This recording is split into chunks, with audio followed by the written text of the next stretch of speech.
আমাদের হিন্দুর কত অধঃপতন দেখুন। মাংসের দোকান খুলেছে, দোকানের উপরে লিখেছে শ্রীকৃষ্ণ ব্রয়লার সেন্টার, কাটা 230 আর গোটা 110। না না, এগুলো হাসি নয়, এগুলো আমাদের লজ্জা। আবার দেখবেন জুতোর দোকান খুলেছে, চটির দোকান খুলেছে, চটির প্যাকেটের উপর লিখেছে চৈতন্য শু হাউস। চৈতন্য প্রভুর নাম চটির উপরে, বাক্সের উপরে ভেতরে চটি ভরা আছে। এর থেকে লজ্জা হিন্দু জাতির কি হতে পারে? আমরা কোন জায়গায় পৌঁছাচ্ছি? এদিকে এদিকে ধূপকাঠির প্যাকেট বাড়িতে এনেছেন মায়েরা, ধূপকাঠির উপরে রাধা কৃষ্ণের ছবি থাকে, ভক্তি ভরে রাধা কৃষ্ণকে পুজো করলেন, আর ধূপকাঠির প্যাকেটে রাধা কৃষ্ণ ছবি আছে। কাঠি শেষ হলো, প্যাকেটটা নর্দমাতে ভেসে বেড়াচ্ছে। একদিকে কৃষ্ণ পুজো করলেন, একদিকে কৃষ্ণকে অপমান করে তাড়িয়ে দিলেন। কিছু হলো? Zero zero zero, balance zero. আচ্ছা মায়েরা, আপনাদের নদিয়াতে বিয়ে বাড়ি হয়, দেখবেন আমাদের কত লজ্জার ব্যাপার। দেখবেন আমি ধরিয়ে দিচ্ছি আমাদের অপমানগুলো। কি বলুন তো, মেনু চার্ট দেয় না? মেনু চার্ট, মেনু চার্ট কি লেখা থাকে? ওপরে লেখা থাকে রাধা বল্লভী, তার নিচে আবার লেখা থাকে চিকেন কাটলেট, মটন কাটলেট। মানে কোন জায়গায় পৌঁছাচ্ছি? এইদিকে যত সব করছি সব ঠিক করছি। আচ্ছা মায়েরা, বলছে আপনারা সবাই লক্ষ্য করুন, এইটা একটু দেখুন তো, আপনারা বলবেন, সবাই তাকান। আচ্ছা মায়েরা, দেখবেন এক জায়গাতে, আপনারা বলবেন কিন্তু, একটা জায়গাতে দেখবেন লাল কাপড়ে বাঁধা থাকে, নিয়ে প্রতিজ্ঞা করা হয়, যাহা বলিব সত্য বলিব, সত্য ছাড়া মিথ্যা বলিব না। কোন জায়গায় বলে? আপনাদের তাহলে আগে থেকে যাওয়া আসা আছে নাকি? ওই জন্য বুঝতে পারবে। আচ্ছা হ্যাঁ, বাবারা বলিস না, মায়েরা বলুন, এটার ভেতরে কি ভরা থাকে? এটার ভেতরে কি ভরা থাকে? একজনকে জিজ্ঞেস করেছিলাম লাল কাপড়ের ভেতরে কিছু কি ভরা থাকে, ও তখন বলে যন্ত্র টন্ত্র কিছু একটা হবে, বেটা তাও জানে না। দেখবেন এই যে দেখেন গীতাটাকে হাত দিয়ে কি বলি, যাহা বলিব সত্য বলিব, সত্য ছাড়া মিথ্যা বলিব না। ওটা বলার পর থেকে ঝুড়ি ঝুড়ি মিথ্যা কথা বলা শুরু করবে না। কি বলছেন? আমরা কোথায় মান রাখছি এগুলোর দিকে তাকাবেন। জীবনকে সুন্দর করতে গেলে কিছু কথা শুনতে হয়, যে কথা আমাদের জীবন পরিবর্তন করে। হিন্দু ধর্মে দেখবেন তিলক যদি কেউ নেয়, পেছন থেকে যাতে তিলক না নেয় তার ব্যবস্থা করে। এইদিকে এইদিকে এই যে, আচ্ছা যদি কেউ তিলক মালা নেয় না, আমাদের ওখানে মেয়েরা পাশের বাড়ি 5 জন বলা বলি করে, বাবারে হারাধনের বইয়ের কি ঢং দিদি, মালা তিলক নিয়েছে, বোধহয় ভগবান ওর বাড়ি আগে যাবে। না না, এগুলো আমাদের লজ্জা, এগুলো আমাদের লজ্জা, হাসির ব্যাপার নয়। অন্য ধর্মে যা নাই আমাদের ধর্মে তা আছে। এই যে যদি কেউ তিলক নেয়, আপনি নিতে না পারলে তাকে সম্মান দিন, কারণ আপনি পারেন নাই, উনি পেরেছেন, আপনি সম্মান দিন। ভবিষ্যতে আপনি যেন নিতে পারেন তার ব্যবস্থা করুন। এই দিকে তাকাবেন মায়েরা। এই তিলকের জন্ম কথা একটু বলি আপনাদের। যার কপালে তিলক থাকে না, ওই কপালটা শ্মশান সমান। কে বলেছে? বিষ্ণু পুরাণের উত্তর খণ্ড পড়বেন, আস্তে আস্তে আস্তে আস্তে, বিষ্ণু পুরাণের উত্তর খণ্ড পড়বেন। ভগবান শ্রীকৃষ্ণ ব্রহ্মাকে বললেন, ব্রহ্মা, পৃথিবীতে সংসারী মানুষ শুভ কাজের সময় কপালে তিলক নেবে। ও মায়েরা, সব সময় তিলক না নিতে পারলেও বাড়িতে হোম যজ্ঞ হবে, সবাই তিলক নেবেন। বাড়িতে ভাগবত পাঠ হবে, সবাই তিলক নেবেন। বাড়িতে ভগবানের পুজো করবেন, সেই দিন তিলক নেবেন। সব দিন না নিলেও ওই দিনগুলো নেবেন। কে বলছে? ভগবান কৃষ্ণ ব্রহ্মাকে বলছেন উত্তরখণ্ডে। কোন জায়গাতে? বিষ্ণু পুরাণে। আবার লোচন দাস কবিরাজ বলেছেন যে তিলক নাই যার বৃথা জন্ম তার। মায়েদের যেমন সিঁথি সিঁদুর, হাতের শাঁখা, এগুলো হচ্ছে কি আপনাদের সদবা নারীর লক্ষণ। একজন ভক্তের লক্ষণ কি? তিলক, তুলসী আর মালা, যেগুলো পরতে আমাদের লজ্জা করে। মায়েরা জেনে নিন, তিলকটার, আমার দিকে তাকান, তিলকটা নেবার সময় এইদিকে তাকাবেন, তিলকটা নেবার সময় এই যে দুটো রেখা দেখতে পাচ্ছেন, ও মায়েরা, দাদা ভাইরা দেখে নিন, তাকিয়ে নিন আমার দিকে। এই যে দুটো রেখা আপনি দেখতে পাচ্ছেন, ইউটিউবের মাধ্যমে দেখতে পাবেন, দুটো রেখা আপনি দেখতে পাচ্ছেন। এই দুটো রক্ষা রেখাকে একটি ব্রহ্মা, একটা শিব, মাঝখানে যে ফাঁকা জায়গাটা, ওই জায়গাটার স্থান হচ্ছে ভগবান বিষ্ণুর। এইবার লক্ষ্য করুন, কেউ কেউ বলে এই জায়গাটা ভগবানের চরণ চিহ্ন। যদি চরণ চিহ্ন হয়, চরণে তুলসী পাতা দিতে হয়। এই জন্য আমরা যে এই যে নিচে তুলসী পাতার মতো নিয়েছি, দেখুন দেখুন নাকের ডগায় যে ফোঁটাটা রয়েছে, জোরে বলুন, দেখতে তুলসী পাতার মতো। এটাকে যদি ভগবানের চরণ লক্ষ্য করা যায়, এই জায়গাটা তুলসী পাতা, তবে গোটা নাক বরাবর নিলে কিন্তু সেটা অপমান করা হয়। বলছে নাকের 4 ভাগের 3 ভাগ পর্যন্ত নিতে হয়। এই যে তুলসী পাতার মতো নিয়েছি, আপনারা মাঝে মাঝে নেবেন। কোন আঙ্গুলে নেবেন? এই আঙ্গুলটার নাম বৃদ্ধাঙ্গুষ্ঠী, এটার নাম তর্জনী, এটার নাম মধ্যমা, এটার নাম অনামিকা, এটার নাম কনিষ্ঠা। সকলের কাছে নিবেদন রইল, আপনারা এই আঙ্গুলে করে নেবেন তিলক। তুলসী পত্র গোবিন্দের চরণে দেবেন, এই আঙ্গুলে দেবেন। একটি বাতাসা গোবিন্দকে দেবেন, এই আঙ্গুলে দেবেন। একটা নাড়ু গোবিন্দকে দেবেন, এই আঙ্গুলটা যেন টাচ থাকে। এটা হচ্ছে ভগবান বিষ্ণুর আঙ্গুল। যারা এখানে কীর্তন শুনতে এসছেন, গুরুমন্ত্র যারা নিয়েছেন, তারা দেখবেন আপনারা গুরুমন্ত্র ভজন করবার সময় এই আঙ্গুলটা কিন্তু ব্যবহার করেন। এটা ভগবান বিষ্ণুর আঙ্গুল। যদি কেউ তিলক করতে না পারেন, লজ্জা পান, শিখে নিন। হাতে জল নেবেন, জল নিয়ে এই আঙ্গুলে করে জল তিলক করে নেবেন। শাস্ত্রে জল তিলকের বিধি আছে। আচ্ছা, তিলকের জন্ম কোথা থেকে একটু বলে দিই। এই যে আপনারা তিলক নিচ্ছেন, আমরা নিচ্ছি, এই তিলকের জন্ম কোথায়? আপনারা উত্তর দেবেন, বাচ্চাগুলো উত্তর দেবে। বাচ্চারা বলতো, ভগবানের যদি মাথা ব্যথা হয়, সে যদি বলে কোনো ভক্তের চরণ ধুলিতে আমার মাথা ব্যথা ভালো হবে, তোরা দিবি? না না, হাসি নয়, খুশির খবর। 2-3 জন বাচ্চা বলেছে দেবো, আর একজন দেখছে যে ওরা যখন দেবো না বলে এ কিংবা বি কিছু একটা হবে, আমি না বলে দেখি যদি আমারটা মিলে যায়। শোনে নে, হ্যাঁ, ও লজ্জা পেয়ে গেছে, অসুবিধা নেই, বুঝিয়ে দিও।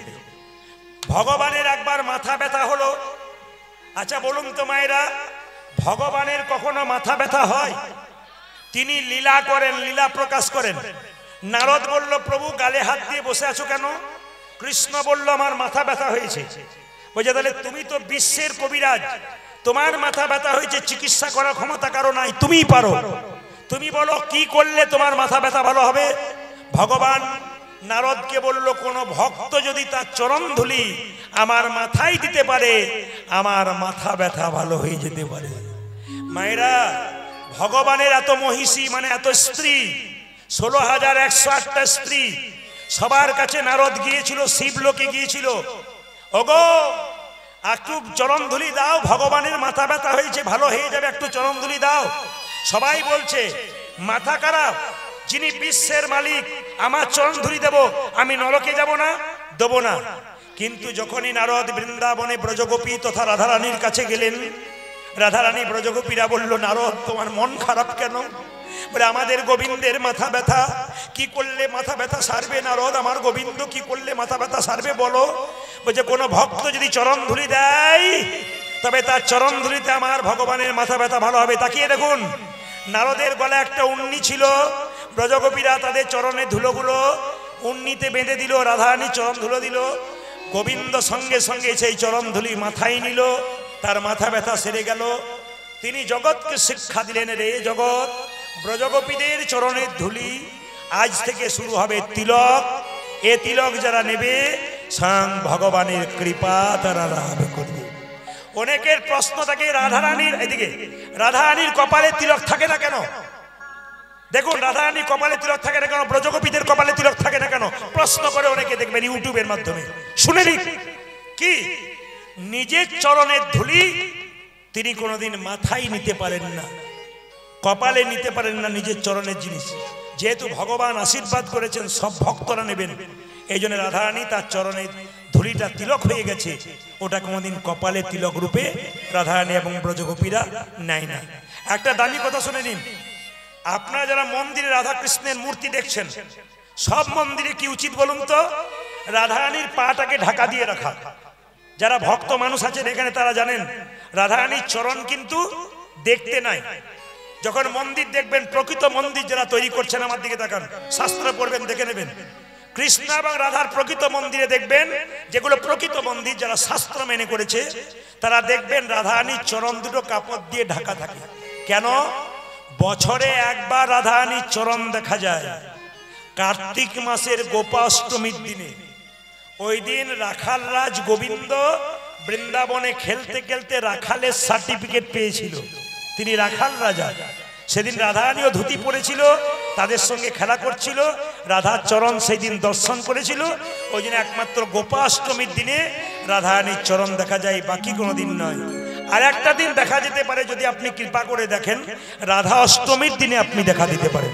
আমি আপনাদের বারবার বলবো, যত হিন্দু সনাতন ধর্মের মায়েরা আছেন, বাবারা আছেন, সবার কাছে নিবেদন রইল, 15 দিন পর একদিন অন্তত একাদশী করুন।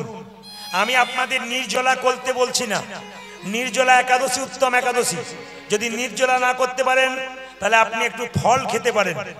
যদি ফল খেয়েও না করতে পারেন, একটু সবজি খেতে পারেন। কাঁচা কলা, কাঁচা পেঁপে, সরষের তেল দেবেন না, সূর্যমুখী তেল, সূর্যমুখী তেল, একটু ঘি ব্যবহার করবেন। লবণ দেবেন না, সন্দক লবণ দেবেন। একটু সবজি খেতে পারেন, দুধ খেতে পারেন। তবে মায়েরা, যদি কেউ নির্জলা একাদশী করে, ওটার নাম উত্তম একাদশী। আর যদি কেউ ফলমূল খেয়ে করে, ওটার নাম মধ্যম একাদশী। আমি একবার মালদা জেলায় গিয়েছিলাম, আমাকে একাদশী করেছিল। মায়েরা, একাদশীর দিনে যে যত কম খাবেন তার তত লাভ, মানে যত পেটটাকে খালি রাখবেন তত লাভ। কেন বলুন তো? একাদশী করলে শরীর সুস্থ থাকে। যেমন মেশিন 7 দিনে একদিন রেস্ট দিলে মেশিনটা ভালো থাকে, আমাদের শরীরে যে মেশিন কলকবজাগুলো চলছে, 15 দিন পর পর একবার রেস্ট দিলে আমাদের শরীরটা ভালো থাকে, বিজ্ঞান বলছে। এই জন্য আপনাদের কাছে নিবেদন রইল, বাবা, শরীরটাকে সুস্থ রাখতে গেলে কিছু নিয়ম পালন করতে হয়। একটা হচ্ছে একাদশী। মুসলিম সমাজে 30 দিনে 30টা রোজা রাখা হয়, আমাদের অন্তত 12 মাসে 24টা একাদশী করা দরকার। এইদিকে মায়েরা, একাদশীতে পঞ্চশস্য খাবেন না। কি কি খাবেন না? চাল, গম, জব, সরিষা আর ডাল। লক্ষ্য করুন, এই দিন এই পঞ্চশস্যের মধ্যে পাপ লুকিয়ে থাকে। সবার কাছে নিবেদন, একাদশী 8 থেকে 80 বছর পর্যন্ত সবার করা যায়। অনেক মেয়েরা প্রশ্ন করে, মায়েদের যে 4 দিন শরীর খারাপ হয়, ওই সময় একাদশী করা যায়? 100% করা যায়, কোনো অসুবিধা নেই, আপনারা করতে পারেন। অনেকে প্রশ্ন করে, কত বছর থেকে একাদশী করা যায়? আমাদের মনে একটা ভুল ধারণা আছে, বিধবা মেয়েরা একাদশী করবে, সধবারা করবে না। শাস্ত্র বলে দিয়েছে 8 থেকে 80 বছর পর্যন্ত সবাই একাদশী করতে পারে, যদি সামর্থ্য থাকে। অনেকে প্রশ্ন করে, আমার শরীর খারাপ, একাদশীর দিনে কি ওষুধ খাওয়া যায়? একবারে খাওয়া যায়। ওষুধ খাবেন, প্রসাদ পাবেন, যেটা খাওয়া দরকার, তবু কিন্তু আপনি একাদশী করবেন। যদি আপনার শরীর সামর্থ্যে কুলায়, আপনি নিশ্চয় করবেন। একাদশীর আগের দিনে রাত্রিবেলায় ব্রাশ করে নিতে হয়। একাদশীর দিনে ব্রাশ করতে নেই। কেন না? ব্রাশে যে পেস্টটা দেবেন, সেই পেস্টে লবণ থাকে, ওই লবণ মুখে গেলে একাদশী হবে না। আপনি যে জিভ ছুলেন, জিভটা কেটে যায়, তাহলে আপনার একাদশী হবে না। এই জন্য আগের দিনে জিভ ছুলে নিতে হয়, রাত্রিবেলায় সেবার পর শোবার আগে মুখ ধুয়ে নিতে হয়, ব্রাশ করে নিতে হয়। সকালবেলায় গরম জল দিয়ে মুখটাকে ধুয়ে নিতে হয়।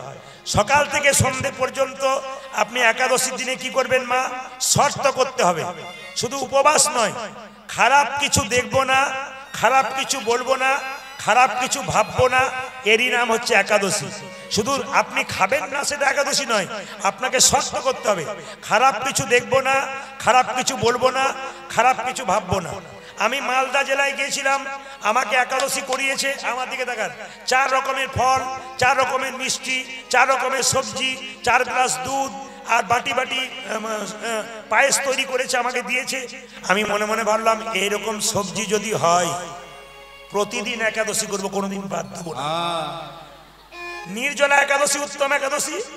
ফলমূল সবজি খেলে মধ্যম একাদশী, আর আমাকে যে একাদশী করেছিল ওটা উত্তম নয়, মধ্যম নয়, ধমাধম একাদশী।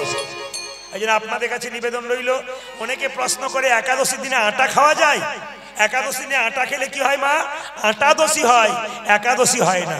এইদিকে তাকাবেন মায়েরা, ছেলের যখন অসুখ করবে তখন মন্দিরে গিয়ে বলবেন প্রভু তুমি রক্ষা করো, তুমি ছাড়া কেউ নাই।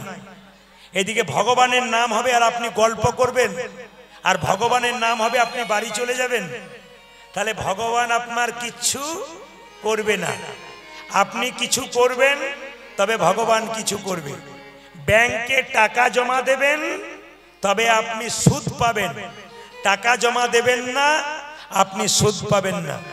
ভগবানের জন্য কিছু করবেন আপনি কিছু পাবেন, ডাকতে হবে না।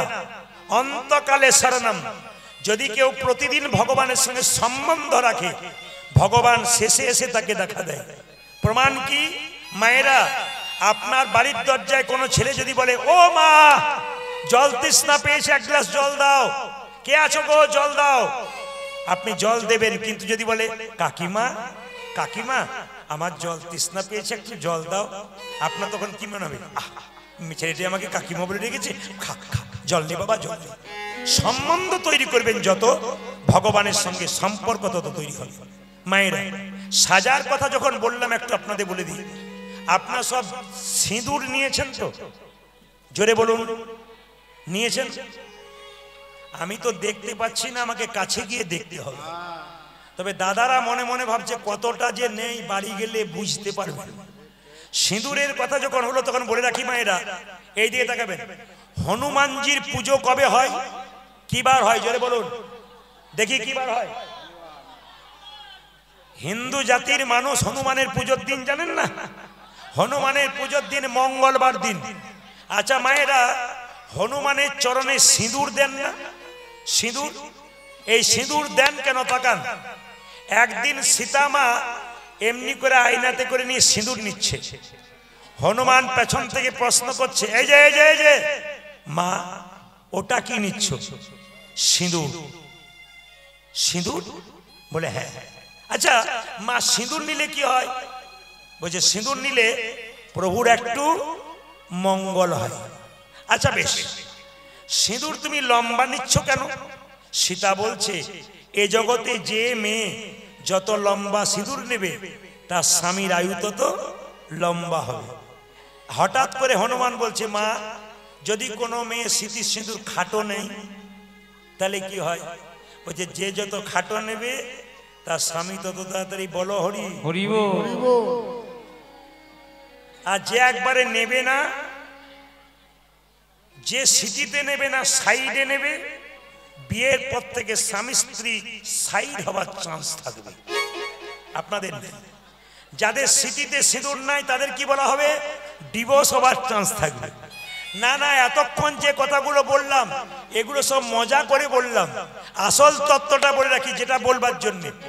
সিটিতে সিঁদুর নিচ্ছে হনুমান, হঠাৎ সীতা সিঁদুর নিচ্ছে, হনুমান প্রশ্ন করছে মা সিটিতে সিঁদুর নিলে কি হয়? বলে তোর প্রভুর একটু মঙ্গল হয়। মায়েরা সিঁদুর নেন কেন? স্বামীর মঙ্গলের জন্য। হনুমান যখন শুনলো সিটিতে সিঁদুর নিলে স্বামীর মঙ্গল হয়, তখন সঙ্গে সঙ্গে হনুমান প্রভুর মঙ্গল হয় শুনেছে, সিঁদুরের কৌটোটাকে নিয়ে 50 হাত দূরে গিয়ে গোটা সিঁদুরটা লাল করে গোটা শরীরে ছড়িয়ে নিয়েছে। সীতা বলল হনু, এই জন্য লোকে তোকে বোকা বলে, আমি সিটিতে সিঁদুর নিচ্ছি প্রভুর একটু মঙ্গলের জন্য, আর তুই গোটা শরীরে সিঁদুরটা ছড়িয়ে নিলি।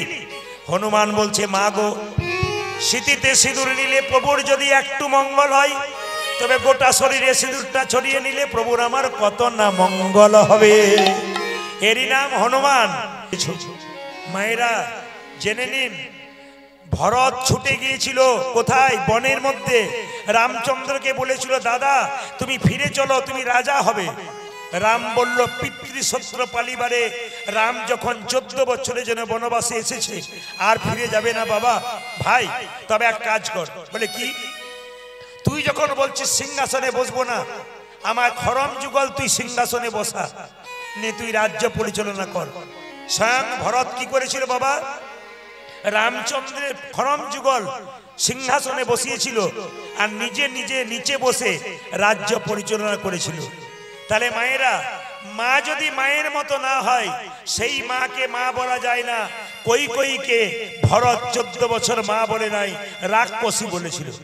বাবা যদি বাবার মতো না হয় সেই বাবাকে ত্যাগ করা যায়, কে না ভক্ত প্রহ্লাদ হিরণ্যকশিপুকে বাবা বলে নাই। কেন? কেন না ভগবান চরণ থেকে তাকে সরিয়ে দিয়েছিল। এই জন্য মাকে মায়ের মতো হতে হবে, বাবাকে বাবার মতো হতে হবে, তবে কৃষ্ণ ভক্ত সন্তানের জন্ম দেবে। রামচন্দ্র 14 বছর পর যখন বনবাস থেকে আসছে, বিমাতা কৈকেয়ী ঘরে বসে বসে কাঁদছে। ওরে রাম, তুই যখন বনবাস থেকে ফিরে আসবি, এক হাতে নবনীর ভাণ্ড, এক হাতে বিষের ভাণ্ড নেব। তুই যদি আমায় মা বলে ডাকিস, আমি নবনীর ভাণ্ড তোর মুখে তুলে দেব। আর যদি মা বলে না ডাকিস, আমি বিষের ভাণ্ড আমার মুখে দিয়ে তোর চরণ তলে বিসর্জন দেব প্রাণ। তবু তো বুঝবো আমি ভগবানের চরণে মৃত্যু লাভ করতে পেরেছি। মায়েরা, রামচন্দ্র 14 বছর পর বনবাস থেকে আসছে আর ভক্তগণ সবাই গাইছে, আপনারও হাততালি দিয়ে গাইবেন। জয় জয় রঘুপতি রাঘব রাজা রাম। খুশির খবর আপনারা জানেন তো? আপনারা খুশির খবর জানেন তো? 22শে জানুয়ারি সোমবার দিন কি হতে চলেছে আপনারা সবাই জানেন। কি হচ্ছে? রাম মন্দির প্রতিষ্ঠা হচ্ছে। বড় গর্বের ব্যাপার, বড় আনন্দের ব্যাপার। হিন্দু সনাতন ধর্মের মানুষের এর চাইতে আনন্দের কি হতে পারে? শুধুমাত্র সনাতন ধর্মের মানুষ আনন্দ করছে তা নয়, যারা ধর্মকে ভালোবাসে প্রত্যেক ধর্মের মানুষ অনেকেই সমর্থন করছেন। কেন? যারা ভগবানকে সমান চোখে দেখেন। দেখে নেবেন, কিছু মনে করবেন না। যেখানে দেখবেন ওই কসাইখানা আছে, ছাগল কাটে, একটা ছাগলকে কেটে চামড়া ছুলে দড়ি দিয়ে টাঙিয়ে দেয়, আর পাশের ছাগলটা বসে বসে দিব্যি কাঁঠাল পাতা চিবই। ও জানে না এরপরের লাইনটা আমার আছে। আমরা সব কাঁঠাল পাতা চিবানো মানুষ। এত দেখছি মরে যাচ্ছে, তবু বলছি কোনো অসুবিধা নাই, ও মরলো মরলো, আমার মরার দরকার নাই। এটা আমরা সব কাঁঠাল পাতা চিবানো মানুষ আর কি। এই দিকে তাকাবেন, যিনি মরে যায় তিনি শুধু মরে যান না, তিনি দেখিয়ে দিয়ে যান আমি মরি নাই, আমাকে দেখে শিখে নাও। আমি একদিন তোমার মতো সংসার করেছিলাম, যেমন মাচায় দুলতে দুলতে চললাম, তোমাকে একদিনে সংসার ছেড়ে চলে যেতে হবে। আজকের যে লীলাটি গাইব, যারা লীলা সম্পর্কে যাদের জ্ঞান আছে তারা জেনে নিন। একটা সাপের মাথাতে কৃষ্ণ নেচেছিল। বলুন তো মায়েরা, সাপটার নাম কি? জোরে বলুন। কালীয় নাগ। এই কালীয় নাগ সাপের কটা ফণা ছিল? 100টা ফণা ছিল, বাকি উপফণা ছিল। কৃষ্ণ সাপের মাথায় নাচল, কই আমাদের মাথায় নাচল না কেন? সাপটা কি কর্ম করেছিল যার জন্য গোবিন্দ তার মাথায় নাচল? সবাই জেনে নিন। যে সাপ, আস্তে আস্তে শব্দ নয়, বাঁদিকে শব্দ হচ্ছে, যে সাপের মাথায় কৃষ্ণ নেচেছিল আস্তে, সেই সাপটার নাম কালীয় নাগ। এই কালীয় নাগ পূর্বজন্মে কে ছিল? রাজা। রাজা হলে সাপ হলো কেন? বৈষ্ণবের অভিশাপ। বৈষ্ণবের আশীর্বাদ কাজে লেগে যায়, আবার বৈষ্ণবের অভিশাপ কাজে লেগে যায়। তবে যেমন তেমন বৈষ্ণব হলে হবে না। শুধু তিলক নেব, মালা নেব, লোকের নিন্দা করে করে বেড়াবো, ওই রকম হলে হবে না। কিন্তু ও সাজলে হবে না, সাজাটা সাজা হয়ে যাবে। সাবধান, শাস্ত্র বলেছে সাধু সাবধান। বৈষ্ণবের স্বভাব কেমন আগে জেনে নিন। যারা পাকা বৈষ্ণব হতে চান শাস্ত্র অনুযায়ী, মালা তো বাজার থেকে কিনতে পাওয়া যায়, পরে নিলে হয় না নাকি বাবা? তিলক কিনতে পাওয়া যায়, পরে নিলে হয় না। কিন্তু ভেতরটাকে যে সাজাতে পেরেছে তিনি হচ্ছেন আসল। বাইরের সাজটারও দরকার আছে। কেন? আপনাকে দেখে আরো 5 জন শিখবে বলে। তো তাকান আমার দিকে, বলছে ত্রিনাদপি শুনিছেন তররিব সহিষ্ণুনা অমানেন মান দেন কীর্তনীয় সদাহরি। কারা বৈষ্ণব ভেঙে ভেঙে দি আপনারা পরে বলবেন, বৈষ্ণবের এই দোষগুলো দেখলে আপনারা পরিষ্কার বলবেন তোমার মধ্যে বৈষ্ণবের লক্ষণ নাই। জেনে নিন। ত্রিনাদপি শুনিছেন, বৈষ্ণবের আচার কেমন? ঘাসের ওপরে পা দেবেন, ঘাস মাথা নিচু করবে, পা তুলে দেবেন, ঘাস আবার মাথা উঁচু করবে।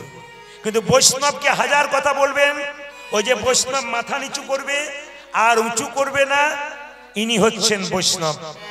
তররি বসইস্ত না। ও মায়েরা, গাছকে যখন কাটবেন, গাছ যতক্ষণ না মাটিতে পড়ছে আপনাকে ছায়া দেবে, ফল দেবে। বৈষ্ণবের স্বভাব কেমন? যতই আঘাত করুন আর খারাপ খারাপ কথা বলুন, উনি আপনাকে হরিনাম দান করেই যাবেন। ইনি বৈষ্ণব। আর বৈষ্ণব কাকে বলে? অমানে ন মান দেন। গোবরার রাস্তা দিয়ে একজন পেরিয়ে যাচ্ছে, দেখতে পেলে একটা কুষ্ঠ ব্যাধি লোক ছটপট ছটপট করছে, আমি আপনি নাকে কাপড় চাপা দিয়ে চলে যাব। যিনি প্রকৃত বৈষ্ণব হবেন, তিনি কোলে কোল দিয়ে বলবেন, তোকে কেউ রোগটা সারাতে পারে নাই, আমার সঙ্গে কোলে কোল দিয়ে একবার হরি বল বল, তোর দেহ রোগ তো দূর হবে, তার সঙ্গে তোর ভবরোগ দূর হবে। বৈষ্ণবের স্বভাব কি থাকবে? তিলক থাকবে, তুলসী মালা থাকবে, শিখা থাকবে, কৌপিন থাকবে। ইনি হচ্ছেন বৈষ্ণব। বৈষ্ণব কারো নিন্দা করবে না। যদি কোনো বৈষ্ণব রাস্তা দিয়ে যায়, লোকে নিন্দা করে, পরিষ্কার জেনে নেবেন, একটাও নয়, এগুলো একটাও নয়, পাক্কা কথা একবারে। কারণ বৈষ্ণব কারো নিন্দা করে না, বৈষ্ণব নত থাকে। বৈষ্ণবকে হাজার কথা বলে দিলে বৈষ্ণব কি করে? শুধু আশীর্বাদ দিয়ে যায়। বৈষ্ণব সাজলে হবে না, সাবধান, সাধু সাবধান, সাজাটা সাজা হয়ে যাবে। তাই বারবার বলে দিই, শাস্ত্র পড়ো, জ্ঞান অর্জন করো, দেখো তোমার জীবন সুন্দর হবে। এইদিকে তাকান মায়েরা, বৈষ্ণবের স্বভাব কেমন? একটা কলেজে পড়া মেয়ে তিনতলা ছাদের উপরে বসে আছে, একজন বৈষ্ণব নেড়া মাথা সিকি রেখে গঙ্গা থেকে স্নান করে আসছে, আর মেয়েটি বৈষ্ণবের মাথা দিকে, এ বৈষ্ণব, বৈষ্ণবের মাথায় থুতু ফেলে দিল। বৈষ্ণব তখন বলল, বাবা তুই আমার মাথায় থুতু ফেলে দিলি? ঠিক আছে, আবার গঙ্গায় স্নান করবো। আর আমরা হলে কি বলতাম বলুন তো? একবার নেমে আয়, তারপর দেখছি তুই কে বলিস। কিন্তু যিনি প্রকৃত বৈষ্ণব হবে, তিনি কি বলবেন? থুতু দিয়ে দিলি, আচ্ছা ঠিক আছে বাবা, আবার যাচ্ছি। আবার গঙ্গা স্নান করে এলো, আবার মেয়েটি বলে, বৈষ্ণব, আরে পাগলি মেয়ে, আবার থুতু ফেলে দিলি, আচ্ছা ঠিক আছে আবার যাচ্ছি। আবার স্নান করে আসছে, আবার মেয়েটি, এ পাগলি মেয়ে, আবার দিলি, আচ্ছা আবার যাচ্ছি। কোনো বিরক্ত নেই, ইনি বৈষ্ণব। ছোট ছোট বাচ্চাগুলো সবাই জেনে নাও, যদি কোনো বৈষ্ণব এরকম আচরণ থাকে, তোমার উপর রাগ করছে, অভিমান করছে, তোমাকে রাগ দেখাচ্ছে, তাহলে বুঝে নেবে তিনি বৈষ্ণবের মধ্যে পড়ছে না। সবাই লক্ষ্য করুন কি বলছে। শেষে যখন 10 বার স্নান করে এলো, 10 বার থুতু ফেলেছে, 11 বার ফেলতে যাবে, মেয়েটি বাবা দেখতে পেয়ে বললো, এই তোর লজ্জা করে না? বলে কেন? বৈষ্ণবের মাথায় থুতু ফেলছিস, নেমে আয় তুই, তারপর দেখাচ্ছি মজা, আমাকে বাবা বলে ডাকবি না। মেয়েটি বলছে, বাবা বৈষ্ণব কোনো প্রতিবাদ করে না, তাই থুতু ফেলছিলাম, খবরদার কোনদিন থুতু দিবি না, অন্যায় করছিস তুই। বৈষ্ণব বলল, বাবা আপনার মেয়েকে আপনি বকবেন না, আপনার মেয়ের জন্য আমার মঙ্গল হয়ে গেছে। বলে কেন? আমার মেয়ে আপনার মাথায় থুতু ফেললো, আপনার মঙ্গল হয়ে গেল? বলছে, হ্যাঁ গো, আমি শাস্ত্রে শুনেছি একবার গঙ্গা স্নান করলে 1 জন্মের পাপ দূর হয়। আপনার মেয়ে আমার মাথায় 10 বার থুতু ফেলেছে, আমি 10 বার গঙ্গা স্নান করেছি, আমার জন্ম জন্মান্তরে যত পাপ আছে সব পাপ ধুয়ে মুছে পরিষ্কার। ইনি তো বৈষ্ণব বাবা না, কি বলছেন? আমি একবারে শাস্ত্রের দৃষ্টান্ত দিয়ে দিয়ে যাচ্ছি, একটাও বাইরের কথা নয়, প্রত্যেকটি শাস্ত্রের কথা। তাকিয়ে দেখবেন আমার দিকে, এই দিকে তাকাবেন মায়েরা। চন্দ্রধ্বজ কেন সাপ হয়ে গেল? চন্দ্রধ্বজের পেটে একবার যন্ত্রণা হয়েছিল রাজার, কেউ ভালো করতে পারছে না। একজন বলল, রাজা তুমি যে রাজবাড়িতে বাস করছো, তার পেছনে একটা সরোবর আছে, ওই সরোবরে একটা রাজহাঁস খেলা করছে, ওকে ধরে এনে তার পিত্তটা খেতে পারলে তোমার পেটের যন্ত্রণা ভালো হবে। ও মায়েরা, রাজা চন্দ্রধ্বজ ধরে আনলো হাঁসটাকে, কাটতে যাবে, হাঁস কেঁদে কেঁদে বলল, আমাকে না মেরে যদি আপনার পেটের যন্ত্রণা ভালো হয় উপায় বলবো? বলে, হ্যাঁ বলো। যে সরোবর থেকে আমাকে ধরে আনলে, সেই সরোবরের উত্তর দিকে এক মুনি একটা গাছে পা দুলিয়ে বসে আছে, চরণ ধোয়া জল পান করলে তোমার পেটের যন্ত্রণা ভালো হবে। মায়েরা, রাজা বলে কথা, সোনার পাত্র নিয়ে গিয়ে বললো, মুনিবর ডান পাটা এগিয়ে দাও, পুঁজ আর রক্ত, ছি এই জল আমি পান করতে পারবো না। ও মুনিবর বাঁ পাটা এগিয়ে দাও, পুঁজ রক্ত পোকা রয়েছে, ছি এই জল পান করতে পারবো না। তবে রাজা বৈষ্ণবের চরণ ধোয়া জল পান করে নাই, ঠিক কথা, কিন্তু বৈষ্ণবের চরণ ধোয়া জল মাথায় করে এনেছিল। যেই না তার 2 জন স্ত্রী ছিল, স্বামী জলপান করতে পারলে না, এই দেখো আমরা করব।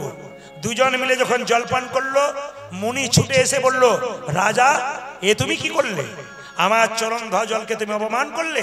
আমি তোমাকে অভিশাপ দিলাম, যেহেতু খল প্রবৃত্তি করেছো, তোমার সর্পকুলে জন্ম হোক, তোমার নাম হবে কালিয়নাগ।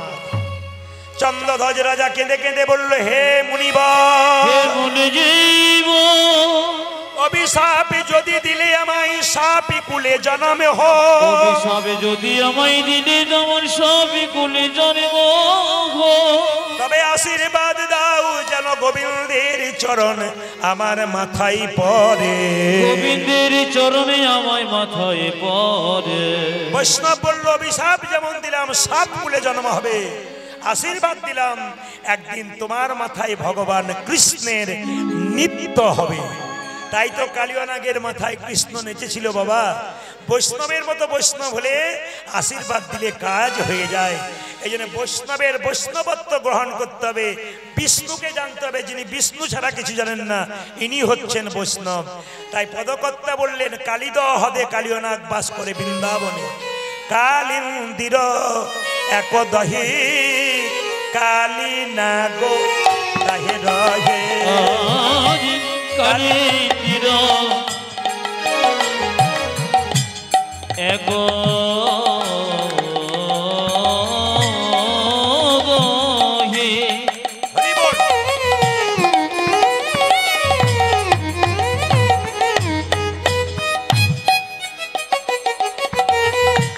কালিনাগ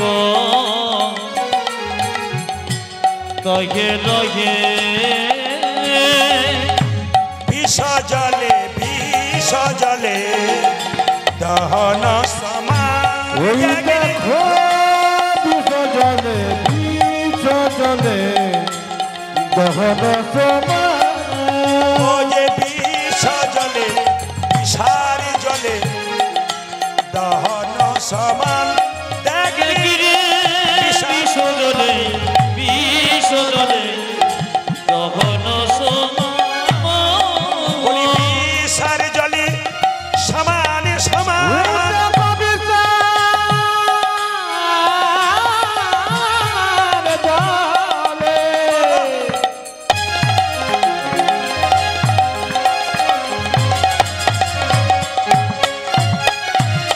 আজ বিষার জলে সমান সমান। বিষার জলে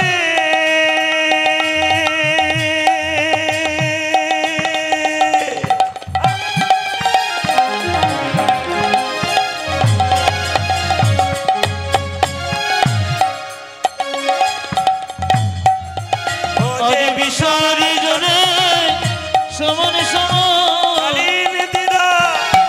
এক দহে বিষার জলে সমান সমান।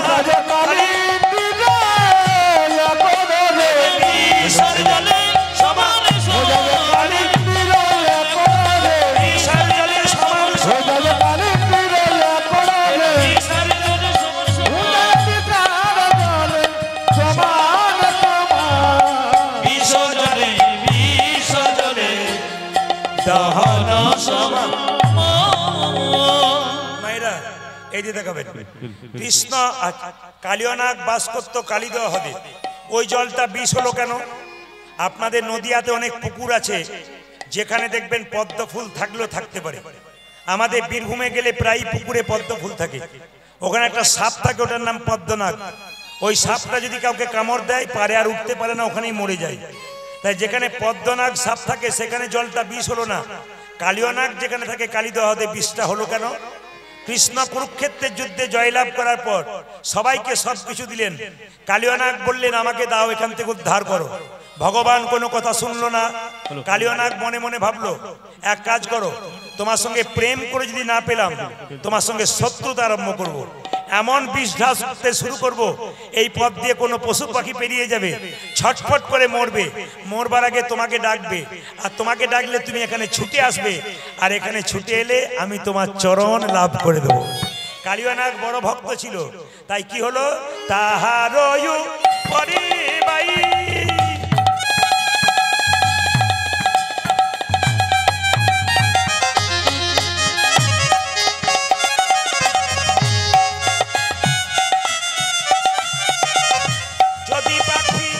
উড়ে যাই তাহার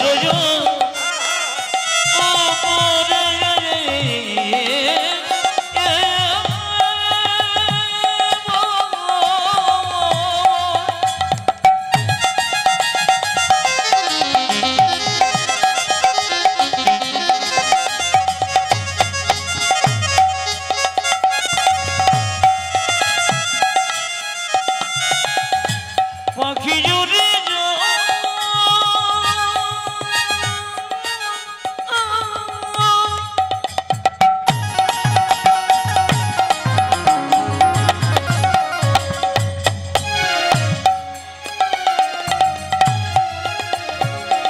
পাখি জুড়ে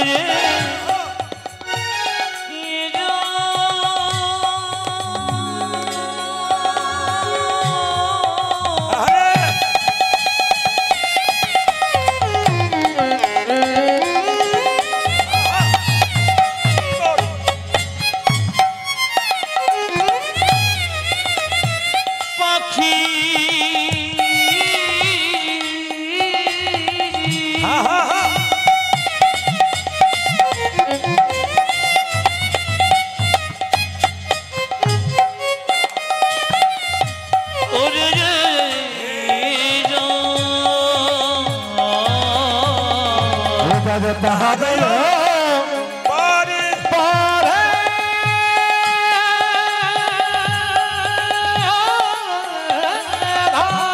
হরিবল হরিবল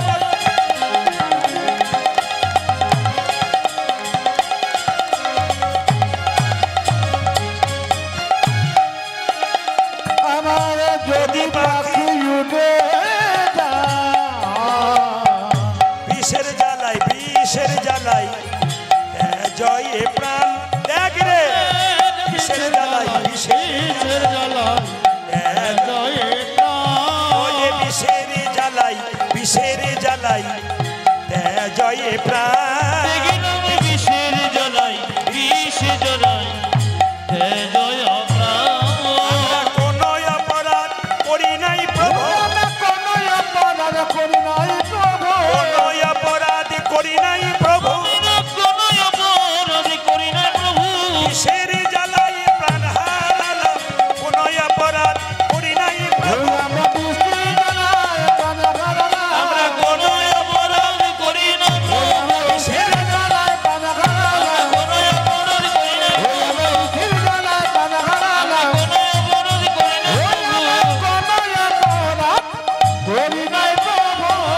আজ বিষ জ্বালায় বিষ জ্বালায় বাবা কালীনাগের কথা আপনারা শুনলেন এবং শুনছেন। আপনাদের কাছে নিবেদন রইল, আমি যে কথাটার দিকে ছিলাম, বলুন ভগবান রামচন্দ্র কি? জোরে শুনতে চাই। বয়স্ক বাবার দেখুন কত বয়স হয়েছে, অথচ ঠান্ডার মধ্যে কীর্তন শুনতে এসছে। এনাদের শোনা অভ্যাস আছে, শরীরে শক্তি আছে। আমাদের 3 ঘন্টা কীর্তন শুনতে গেলে কোমরে ব্যথা হয়, হাঁটু ব্যথা হয়। এনাদের দিকে তাকিয়ে কাজ করবেন। কত বয়স্ক মানুষ তবু এসছেন, বসুন। বলুন ভগবান শ্রী রামচন্দ্র কি? আচ্ছা বাবা, যে কথাই ছিলাম একটু মন দিয়ে শুনবেন। আগামী 22শে জানুয়ারি রাম মন্দির প্রতিষ্ঠা হবে। এই দিকে তাকান।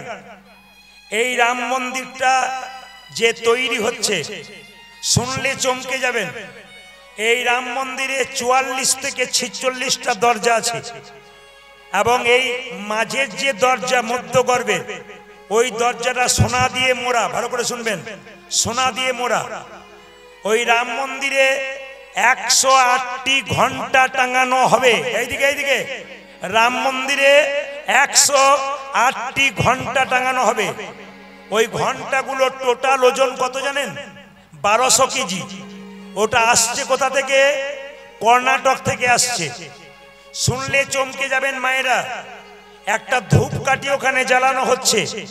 এইদিকে একটা ধূপকাঠি জ্বালানো হচ্ছে 108 ফুট লম্বাতে। কত বললাম? 108 ফুট। ওতে 300 কেজি গোবর লেগেছে। কি বললাম? 300 কেজি গোবর লেগেছে, আরো উপকরণ লেগেছে। ওই ধূপকাঠিটা জ্বলবে 45 দিন পর্যন্ত। ওই ধূপকাঠিটি যিনি তৈরি করছেন তার বাড়ি হচ্ছে রাজস্থান, তার নাম হচ্ছে গোপালক বিহভাই।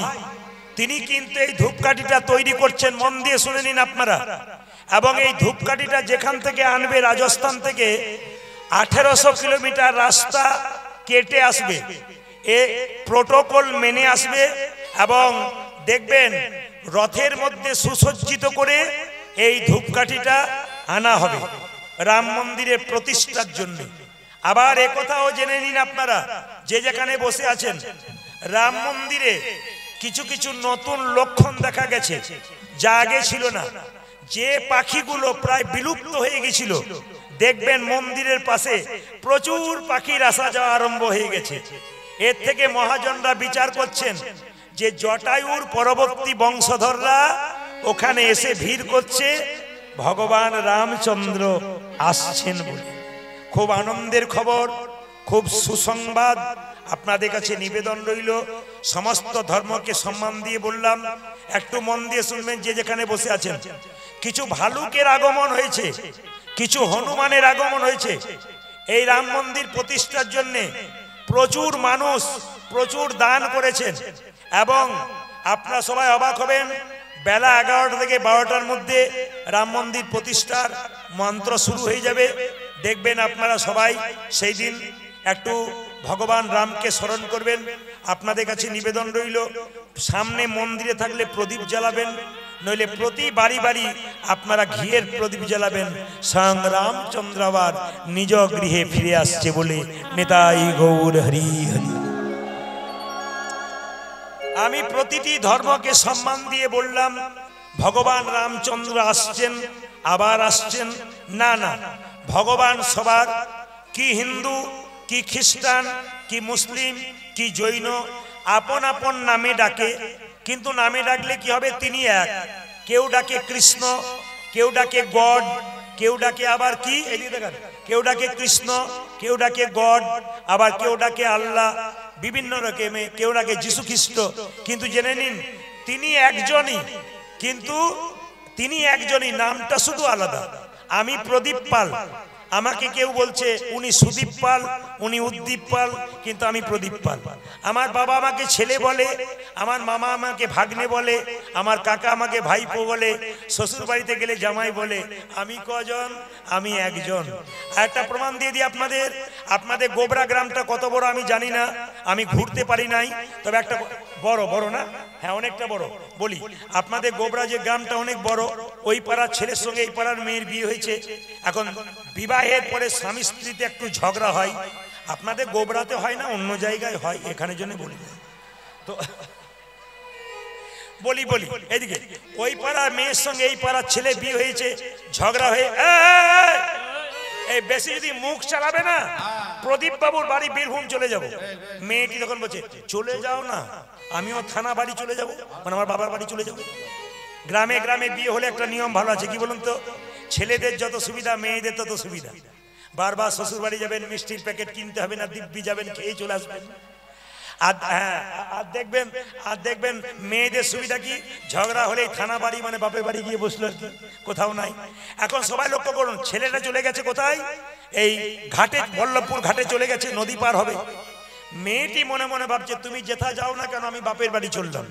ও বাপের বাড়ি চলে গেছে দরজা বন্ধ করে। ছেলেটি আর মেয়েটি স্কুলে গেছে, এসে জিজ্ঞেস করছে পাড়ার লোককে, ও কাকু, ও কাকু, আমার মা কই? বলে তোর মা গেছে তোর মায়ের বাপের বাড়ি। তোর মায়ের বাপের বাড়ি? বলছে মা গেছে বাপের বাড়ি। তখন ভাই বোনে বলছে, মা যদি যায় বাপের বাড়ি, আমাদের চল মামার বাড়ি।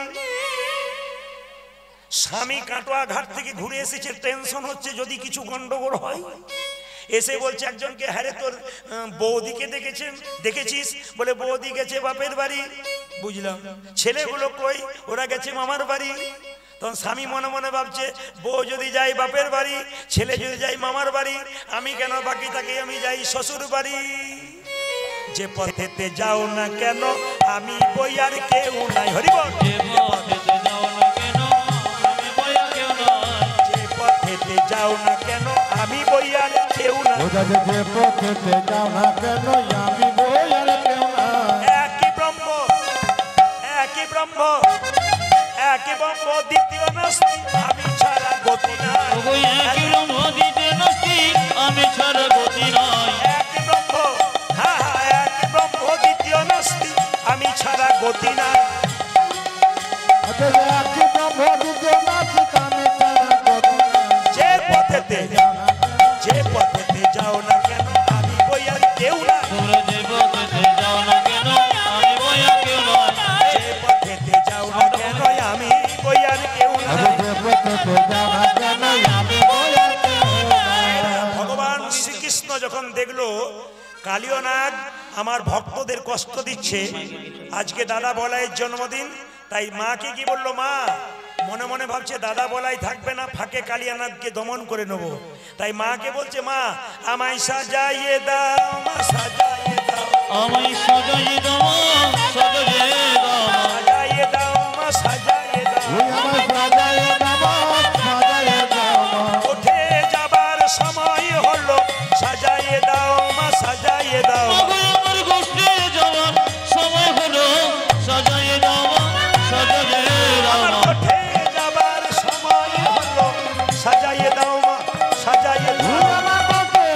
যাওয়া সময় হলো সাজায়ে দাও সাজায়ে দাও আমার আর যে ধৈর্য ধরে না মা সাজাইয়ে দাও মা সাজাইয়ে দাও মা আমার আর যে ধৈর্য ধরে না সাজাইয়ে দাও সাজাইয়ে দাও আমার আর যে ধৈর্য ধরে না মা সাজাইয়ে দাও মা সাজাইয়ে দাও ওই আমার আর যে ধৈর্য ধরে না মা সাজায়ে দাও সাজায়ে দাও আমার সুদামে সুদামে দাঁড়াইয়ে আছে সাজাইয়ে দাও মা সাজাইয়ে দাও আমার শ্রীরাম সুরাম দাঁড়িয়ে আছে আমার আর যে ধৈর্য ধরে শ্রীরাম সুরাম দাঁড়ায়ে আছে আর যে ধৈর্য ধরে না সুদামা দাঁড়ায়ে আছে আমি আর যে ধৈর্য ধরে না ওই আমার সাজায়ে দাও সাজায়ে দাও আচ্ছা মায়েরা আপনারা কীর্তন শুনছেন কিছু মনে করবেন না আজকে আপনাদের বাড়িতে অনুষ্ঠান হচ্ছে কোনো ছেলে যদি বলে স্কুলে যাব মা যেতে দেবে জোরে বলুন হ্যাঁ না না যেতে দেবে যদি পরীক্ষা হয় তবে যেতে দেবে বাকি যেতে দেবে না আজকে দাদা বলাইয়ের জন্মদিন আজকে দাদা বলাই কি করেছে দাদা বলাই তো যাবে না মা তখন বলছে গোপাল বলাই যাবে না তোকে একা কি করে পাঠাবো গোপালকে কোলে নিয়ে মা বলছে সাত নাই আর পাঁচ নাই রে তুই রে আমার একলা গোপাল হাত সাদে নয় পাঁচ নয় রে তুই যে আমার লাগিলা সাত নাই আর পাঁচ নাই রে তুই রে আমার একলা গোপাল সাত নয়ার পাঁচ নাই রে তুই যে আমার একলা গোপাল তুই যে আমার মা বলা ধন তুই যে আমার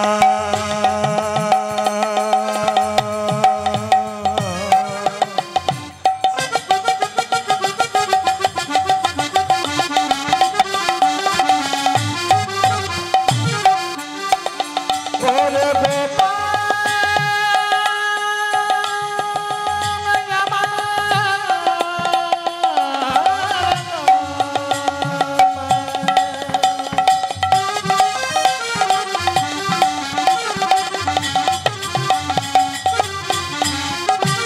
তুই যে আমার ওরে গোপাল তুই যে আমার মা বলা ধন তুই যে আমার বাবা তুই ছাড়া আর কে আছে বল তুই যে আমার আমার বাবা তুই সারা কে বলছে সাত পাঁচ নাই রে তুই যে আমার একলা গোপাল আরে সাদে নয় পাঁচ নয় রে তুই যে আমার লাগিলা আচ্ছা মায়েরা কিছু মনে করবেন না ভগবান একার কথা ভাবে না সবার কথা ভাবে জোরে বলুন না আমি বাচ্চাগুলো এখানে পাকা কিন্তু কারণ এখানে শুধু নয়, সব জায়গায় বাচ্চাগুলো পাকা। কেন? ফাঁকে ফাঁকে একটা করে বাচ্চা বসে থাকে, 80 বছর বুড়ো মতো উত্তর দেয়। ভগবান সবার কথা ভাবে না নিজের কথা ভাবে? ভগবানের বাবা নবলক্ষ ধেনু ছিল। লক্ষ্য করুন, নবলক্ষ ধেনু মরে নাই, না বাঁচে নাই, না বাচ্চা হয় নাই। নব মানে নতুন, লক্ষ্য মানে উদ্দেশ্য।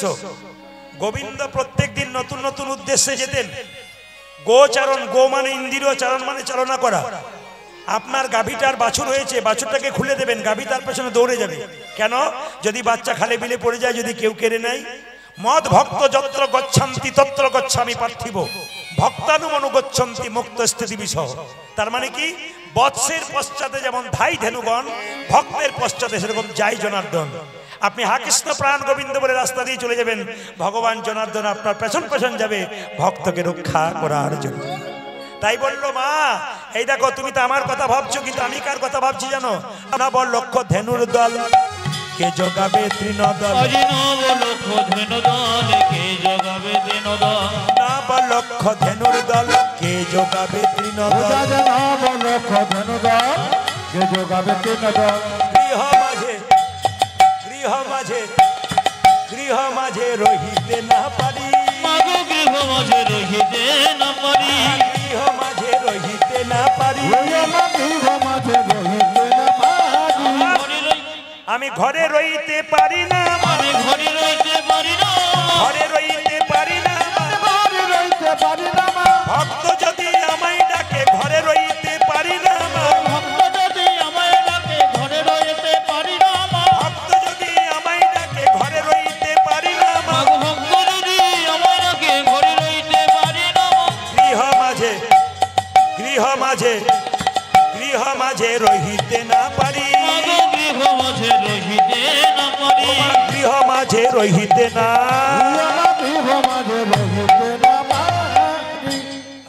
কেউ হবেন না। যারা আমার বাবা আছেন, ভক্ত আছেন, তার বাচ্চাগুলো তুলেছে। হ্যাঁ, হনুমান মানে দালের হনুমান বলি নাই, হনুমানে হনন, মান মানে কি? সম্মান। যে তার মান সম্মান অভিমান অহংকার রামচন্দ্রের চরণে দিতে পেরেছে, রামচন্দ্রের চরণে দিতে পেরেছে, এই জগতে সেই তো হলো হনুমান, হলো হনুমান, এই জগতে সেই তো হলো হনুমান।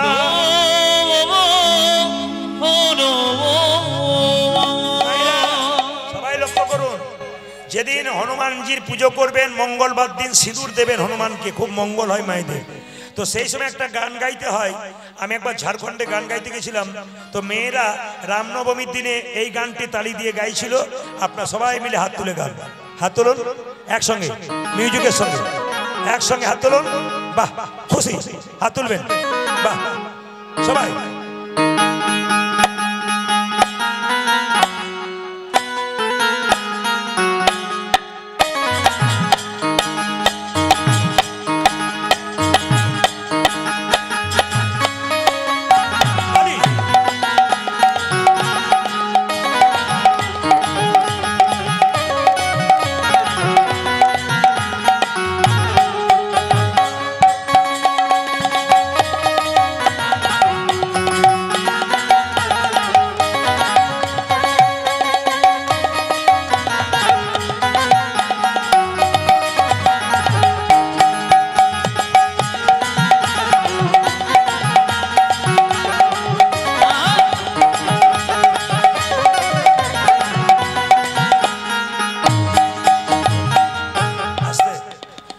যাদের সুগার আছে তাদের বারবার চটি নিয়ে উঠতে হচ্ছে বা চটি নিয়ে আসতে হচ্ছে।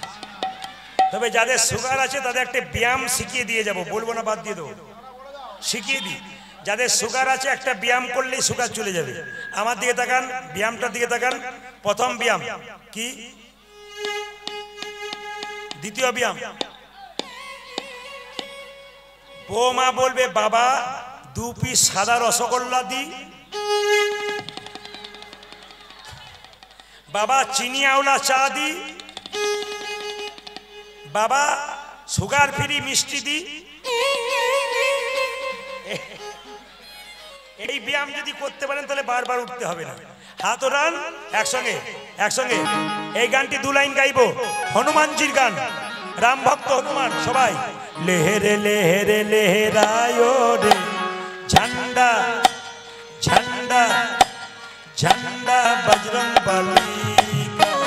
लेहरे लेहरे लहरायो रे झंडा झंडा झंडा बजरंग बली का। আমি নবদ্বীপের এক ভক্ত আমাকে গানটি দিয়েছিলেন। আমি তখন ঝাড়খণ্ডে গান গাইছিলাম। মেয়েরা সব ঝাড়খণ্ডে রামনবমীর দিনে লাল পেরে সাদা শাড়ি পরে একবারে নাচতে নাচতে হনুমানজির মন্দিরে সিঁদুর নিয়ে যে একটা পতাকা নিয়ে যায়, এই গানটি গাইছিল। আমার তখন থেকে মনে আছে কি সুন্দর গাইছিল। তাহলে তাহলে আপনারা সবাই গান ইউটিউবের মাধ্যমে সবাই দেখতে পাবে আপনাদের। লেহেরে লেহেরে লেহেরায়ো ঝান্ডা বজরং বলী। ওটা দেখে দেখে দেখে যাওগে आओगे झंडा बजरंग बली। लेहरे लेहरे लहरायो रे लायो रे झंडा बजरंग बली का।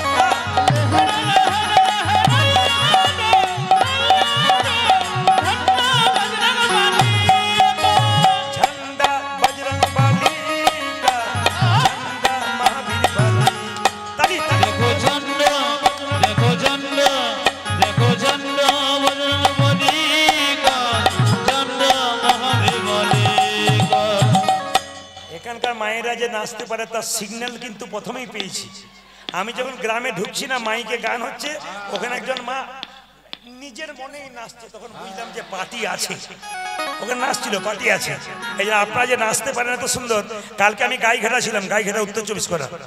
ওখানে একটা আশ্রমে গান হচ্ছিল, নিতাই গৌর আশ্রমে। আপনাদের যত লোক তার ডবল লোক। কেন বলুন তো? জায়গা দিতে পারছে না, এত লোকের ভিড়। আপনাদেরকে ঠান্ডা পড়েছে তবু আশা পূর্ণ করে বসে আছেন হাততালি দিয়ে। লেহেরে লেহেরে লেহেরায়ো রে ঝান্ডা বজরং বলী।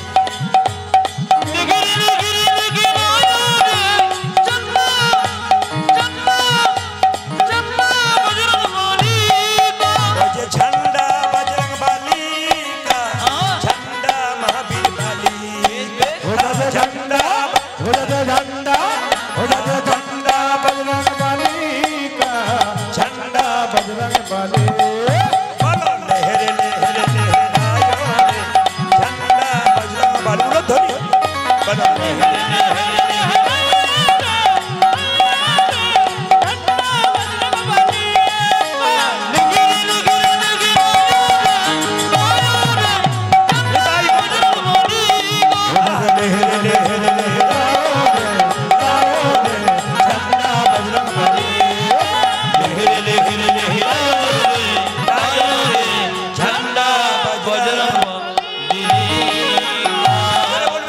बोलिए श्री रामचंद्र भगवान की। আপনারা জয় বলছেন না ভয় বলছেন বুঝতে পারছি না। बोलिए श्री रामचंद्र भगवान की। बोलिए पवन पुत्र हनुमान की। बोलिए पवन पुत्र हनुमान की। আচ্ছা বাবা কিছু মনে করবেন না, ভগবান শ্রীকৃষ্ণকে তিলক দিয়ে সাজাচ্ছে মা, অলকা তিলকা। আমার দিকে তাকাবেন ধীরে ধীরে। আচ্ছা মায়েরা সজয় রানী আপন মন সাধে সাজায়ে দেয় মা, মায়া গোপালকে সাজায় সাজায়ে দেয় মা।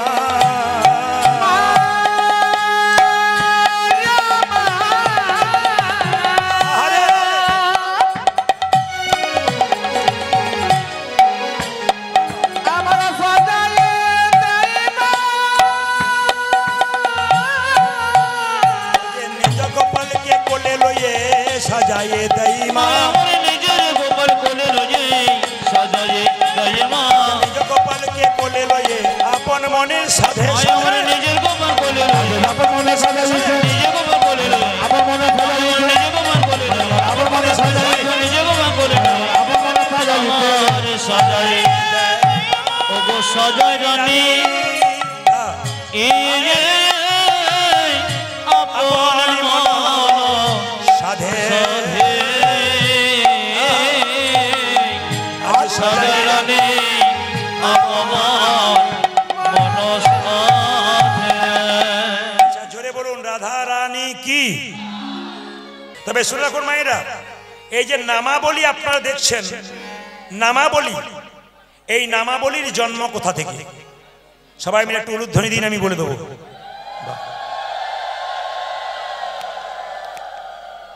এখন নামাবলী কেউ নেয় না, অনেকে নেয়। নামাবলী কিন্তু প্রকৃতপক্ষে মাথায় বাঁধা উচিত। শুনে নেবেন শাস্ত্রের কথা, নামাবলী মাথায় বাঁধা উচিত। যদি কেউ মাথায় বাঁধতে না পারেন, গায়ে নিতে পারেন, ওটা নিয়ে ঘুরতে পাবেন না। আপনি বাড়ির এক কোণে নামাবলী নিয়ে নাম জপ করতে পারেন। নামাবলীর জন্ম কোথা থেকে জেনে নিন। রামচন্দ্রের সঙ্গে যখন রাবণের যুদ্ধ হচ্ছিল, আমার দিকে তাকান, রামচন্দ্রের সঙ্গে যখন রাবণের যুদ্ধ হচ্ছিল, বাবা জিজ্ঞেস করব, রামচন্দ্রের সঙ্গে রাবণের যুদ্ধ হচ্ছিল, রাবণ যখন হেরে যাচ্ছে, গালে হাত দিয়ে বসে আছে, বিভীষণের একটি মাত্র ছেলে ছিল, তার নাম তরণী। জেঠু, জেঠু, আপনাদের গোবরাতে দেখবেন প্রমাণ, ভাইপো দেখবেন জেঠুকে বাবার চাইতে বেশি ভালোবাসে। জেঠু জেঠু করে পাগল, আর জেঠুও দেখবেন ভাইপো ভাইপো করে পাগল। এটা বেশিরভাগ ক্ষেত্রে হয়। রাবণ কিন্তু বিভীষণ ঘশত্রু হতে পারে, বিভীষণের ছেলে তরণী রাবণকে খুব ভালোবাসতো। জেঠু তুমি কাঁদো কেন গো? বাবা আমি হেরে গেলাম রে, আমি রামের সঙ্গে যুদ্ধে হেরে গেলাম, আর পারলাম না বাবা। জেঠু তুমি যদি অনুমতি দাও আমি যুদ্ধ করব। রাবণ বলল চুপ কর, কুম্ভকর্ণ 6 মাস ঘুমোয়, 6 মাস জাগে, সে পারলো না রামচন্দ্রের সঙ্গে যুদ্ধে, তুই পারবি কি করে? তুই পারবি না কি করে? তুই পারবি কি করে? সঙ্গে সঙ্গে বলল জেঠু, বড়দের আশীর্বাদ যদি ছোটদের মাথায় থাকে, ছোটরা সব কাজ করতে পারে, আশীর্বাদ দাও আমি যুদ্ধ করব। রাবণ তখন বলে উঠল, ওরে তরণী, তোকে মাথায় হাত দিয়ে আশীর্বাদ করলাম, তুই রামের সঙ্গে যুদ্ধ কর। ভক্তিমতী মায়েরা আপনারা হাত তুলে বলবেন, আপনার ছেলে যদি আর্মিতে চাকরি করে, যদি দেশে দেশে যুদ্ধ লাগে, মায়েদের বাড়িতে ঘুম হয়? কোন মা তার ছেলেকে যুদ্ধে যেতে দেবে? জোরে বলুন না। কিন্তু এখানে মা দেখুন, মায়ের নাম ছিল সরমা। তরণী গিয়ে বলল, মা আমি যুদ্ধ করব। কার সঙ্গে বাবা? ভগবান রামের সঙ্গে। চুপ কর, তো সাহস তো কম নয়, তুই ভগবানের সঙ্গে যুদ্ধ করবি? হ্যাঁ মা, আমার জেঠু আমাকে আশীর্বাদ করেছে, আমি রামের সঙ্গে যুদ্ধ করব। আশীর্বাদ করো মা, যেন রামের সঙ্গে যুদ্ধ করতে পারি। মা বলে উঠল, তোকে আশীর্বাদ করলাম, তুই ভগবানের সঙ্গে যুদ্ধ কর। আসলে তরণী জানতে পেরেছে, যদি একবার রামের সঙ্গে যুদ্ধ করি আর যুদ্ধক্ষেত্রে যদি মরে যাই, তবে রাক্ষস কুল থেকে মুক্তি পেয়ে আমি ভগবানের চরণ লাভ করতে পারবো। ভক্তের কেমন ইচ্ছা দেখুন, আমি চরণ লাভ করতে পারবো। মা আমায় সাজাইয়ে দাও। সরমা বলল, আরে তরণী তোকে কি করে সাজাবো? মা গো, তুমি আমার গোটা শরীরে রাম রাম রাম নাম লিখে দাও। আমার গোটা শরীরে রাম নাম লিখে দাও। তাকান আমার দিকে, তাকান আমার দিকে, তাকান। গোটা শরীরে রাম নাম লিখে দাও। মায়েরা, তরণীর গোটা শরীরে নিজের মা হয়ে সরমা রাম রাম রাম লিখে দিয়েছে। শেষে বলল, মা তুমি আশীর্বাদ করবে না? তাকান আমার দিকে। তরণীর মা হলুদ কাপড় পরেছিল, হলুদ কাপড়টা টুকরো করে কেটে তরণীর মাথাতে বেঁধে দিয়ে বলল, তরণী এই দিয়ে তাকাবেন, তরণী রে, এই হলুদ কাপড়টা কেটে তোর মাথায় বেঁধে দিলাম, আশীর্বাদ দিলাম, এই হলুদ কাপড়টাই তোর আশীর্বাদ রইল। তরণী ছুটে গেল রাবণের কাছে, জেঠু আমি আসি। সঙ্গে সঙ্গে রাবণ বলল, চুপ কর, গোটা শরীরে রাম নাম লিখেছিস কেন? তুই আমার শত্রু না, তুই ভাইপো, চুপ কর। কত চালাক দেখুন তরণী। জেঠু আমি কি রাম নাম এমনি লিখলাম? রামের সঙ্গে যখন যুদ্ধ করব আমার শরীরে রাম নাম দেখতে পাবে আর যুদ্ধই করবে না, ও হেরে যাবে, আমি জিতে যাব। রাবণ বলল, বাহ, এই না হলে তুই আমার ভাইপো। কিন্তু মনে মনে ভাবলো, জেঠু আমি তো সেই জন্যে যাই নাই, আমি আমার শেষ জীবনটা আমার রামের চরণে দেবার জন্য যাচ্ছি। ছুটে গিয়ে যুদ্ধক্ষেত্রে রামচন্দ্রকে বলল, প্রভু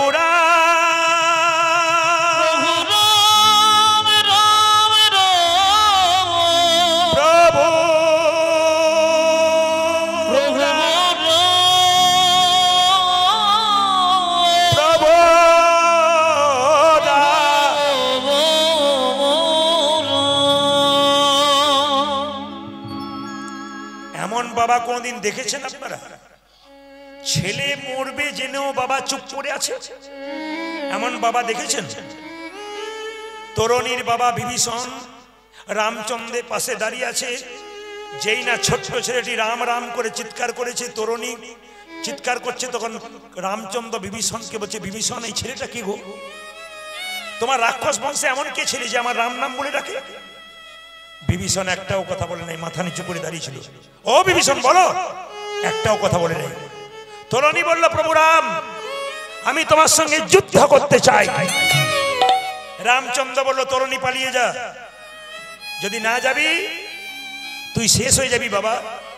তুই যে আমার ছেলের মতো, লবকুশ যেমন আমার ছেলে, তুই তরুণী আমার ছেলের মতো, তোর সঙ্গে যুদ্ধ করবো কেন? সঙ্গে সঙ্গে তরুণী কত চালাক দেখুন, বলছে, যদি যুদ্ধ করবে না তবে বলে দাও তুমি হেরে গেলে। কত চালাক দেখুন, যদি যুদ্ধ করবে না তাহলে বলে দাও হেরে গেলে আমি চলে যাব। রাম বলল, তাই বা বলি কি করে, তবে যুদ্ধ কর। সামনে দাঁড়িয়ে আছে বিভীষণ, দেখছে ছেলের মৃত্যু হবে, তবু চুপ করে দাঁড়িয়ে আছে। বাবা কেমন দেখুন, এরকম বাবা হওয়া দরকার আছে। আপনারা কি ভাবছেন এখনই দেখতে পাবেন। তরুণী বলল, যুদ্ধ করবো বলে, হ্যাঁ করো। তরুণী প্রথমে একটা বাণ ছাড়লো, রামের চরণে গিয়ে পড়ল। রাম বলল, তরুণী রে, কেউ যদি বাণ দিয়ে আমার চরণে প্রণাম করে, আমাকে বাণ মেরে তাকে আশীর্বাদী করতে হয়। আমি তোকে বাণ মারলাম তোর মাথায়। রামচন্দ্রের সঙ্গে তরুণীর যুদ্ধ হয়, বাণের পর বাণ মারতে মারতে এক সময় তরুণীর মস্তক ছেদন হয়ে যায়। তরুণীর মাথা কেটে আকাশ দিয়ে উঠতে উঠতে প্রভু রাম রাম রাম প্রভু রাম রাম প্রভু রাম রাম প্রভু রাম রাম প্রভু রাম রাম রাম প্রভু রাম রামচন্দ্রের চরণে এসে তরুণীর মাথাটা কাটা অবস্থায় পড়ে আছে, মাথায় হলুদ কাপড় বাঁধা আছে। জিজ্ঞেস করলো রামচন্দ্র, বিভীষণ এ কে? তোমার বংশের ছেলে রাম রাম বলতে বলতে আমার চরণে পড়লো, কে? বিভীষণ চুপ করে আছো কেন? বিভীষণের চোখ থেকে তখন গড় গড় করে জল পড়ছে। প্রভু, এ আর কেউ নয়, আমার বংশের একমাত্র প্রদীপ, আমার তরুণী। চুপ করো। বাবা হয়ে ছেলের মৃত্যু দেখে সে বাবা কেমন? প্রভু, প্রথমে আমি বাধা দিতে পারতাম, কিন্তু বাধা দিলাম না। কেন জানো? আমি তো রাক্ষস কুলে জন্ম নিয়ে পাপ করেছি।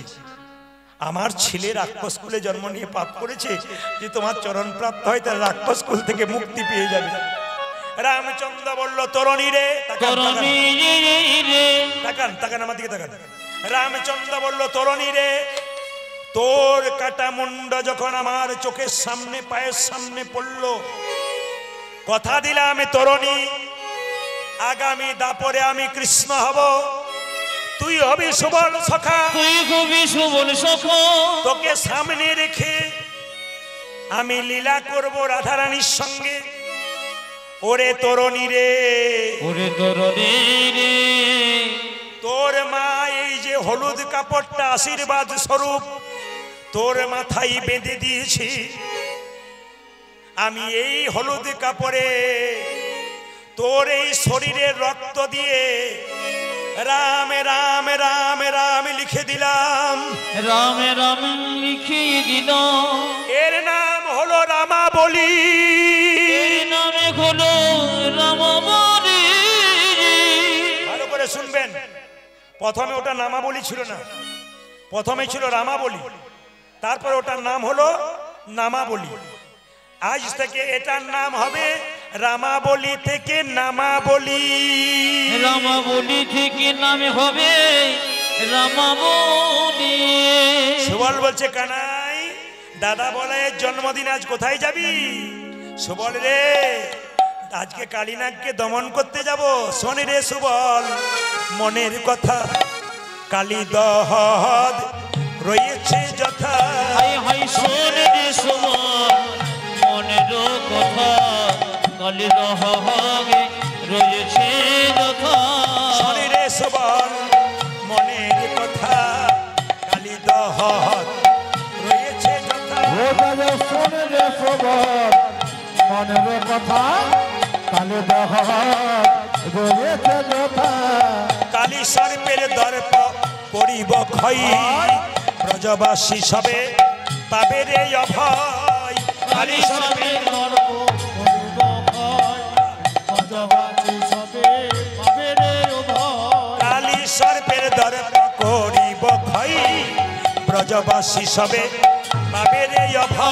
আমার কালী সর্বে গর্ব করিব ভয়, ব্রজবাসী সবে পাবে রে অভয়। বহু প্রাণীর প্রাণ বিনষ্ট করি, দর্পে আত্মহারা হয়েছে ভারী। ওদের বহু প্রাণের প্রাণ বিনষ্ট করি, দরবে আত্মহারা হয়েছেন ভারে।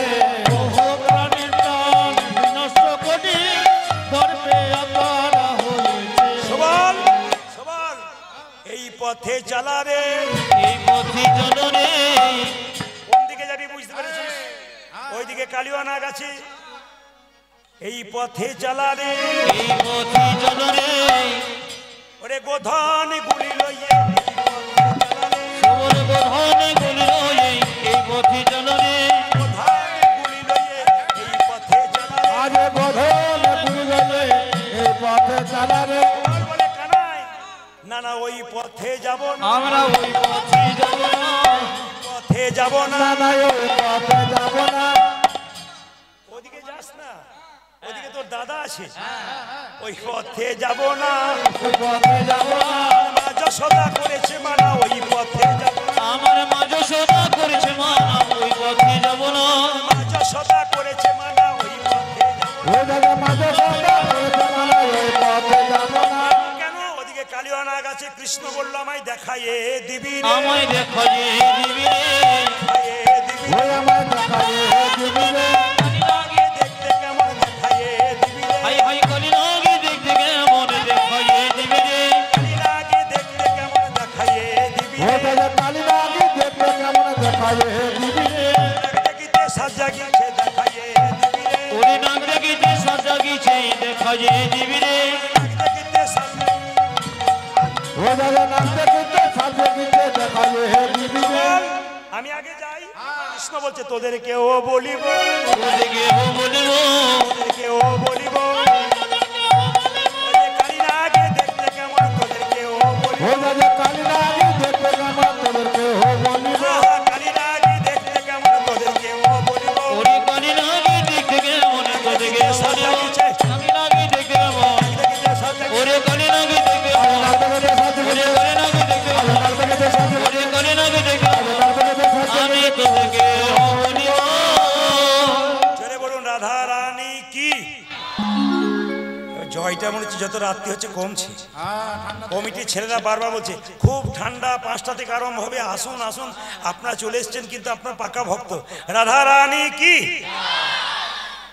যত বলেছি বাড়ছে। শ্যাম সুন্দর কি, এবার সুরে বলুন, রাধা রানী কি, শ্যাম সুন্দর কি, মদন মোহন কি, যারা বসে বসে ঘুমোচ্ছে তাদের কি, সবার জন্য হয়ে গেল। রাধা রানী কি, শ্যাম সুন্দর কি, মদন মোহন কি, ভগবান শ্রীকৃষ্ণ কি, প্রেমানন্দে নিতাই গৌর হরিবল। তবে কিছু মনে করবেন না, আপনাদের গোবরাতে এলাম, আসতে আস্তে আস্তে আপনাদের গোবরাতে এলাম, একটা ধন্য হলাম বলে যাই, শুনলে খুশি হবেন। আপনাদের এখানে সব ভালো। আস্তে, এখানে কোনো মাতাল নাই। না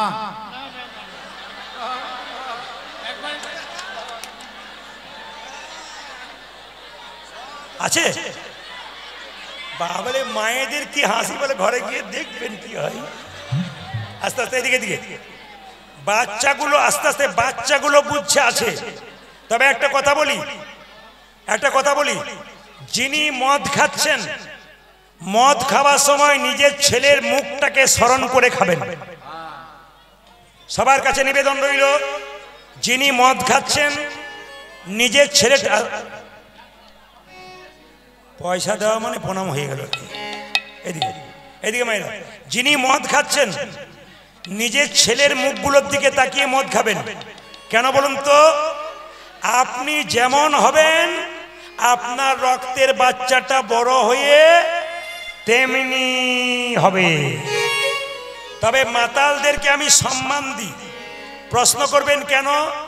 দেখবেন আলু পেঁয়াজের দাম বেড়েছে বলে রাস্তাতে ধর্মঘট, কমাতে হবে, কিন্তু মদের দাম এত দিনের পর দিন বাড়ছে, একবারও ধর্মঘট নাই। না আছে বলুন? করোনার সময় দেখবেন, এদিকে করোনার সময় দেখবেন মদের দোকানে দেখবেন ভিড় প্রচুর, লাইন দিয়ে দিচ্ছে, করোনা নাই। কিন্তু দেখবেন মায়েরা, ভূমিকম্প হলে পৃথিবীতে একটা প্রাণী প্রথম জানতে পারে ভূমিকম্প হয়, কে? কুকুর। আর একজন কোনোদিনই জানতে পারে না, তিনি মাতা। কি হলো কি গেল বুঝতে পারে না।